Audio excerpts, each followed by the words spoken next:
காலங்கத்த கைங்க திடீர்னு அடிச்சுட்டு, "டேய் வாடா ஜபர் பாய் சென்னையிலேருந்து அந்த ஜேபில கடை தொறந்துருக்காங்க. பிரியாணி அப்படித்தான் இருக்குமா? வா போய் சாப்பிட்டு பார்ப்போம்ன்னு" கூட்டிட்டு போயிட்டாங்க.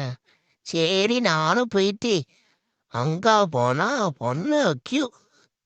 "மச்சி வாடா கிளம்பலாம்" சொன்னா, இல்லவே இல்ல வாங்கி தான் போணும்னு கியூல நின்டு 2 மணி நேரம் சென்று வாங்கிட்டு, வீட்டு சண்டை டக்கு டக்குன்னு எல்லாத்தையும் தொறந்துட்டு பிரியாணிக்கு ஒரு மங்களத்து கொட்டினா அது இருக்கு 2 3 பேர் சாப்பிட ஒரு பேக்கரில் எல்லாம் கொட்டி எடுத்து வச்சுட்டு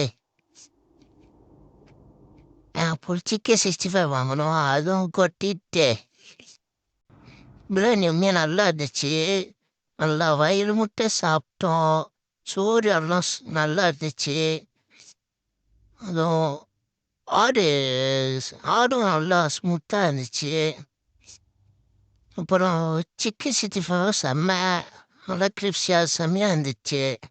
கடைசியாக அல்வா கொடுத்துருந்தாங்க. அது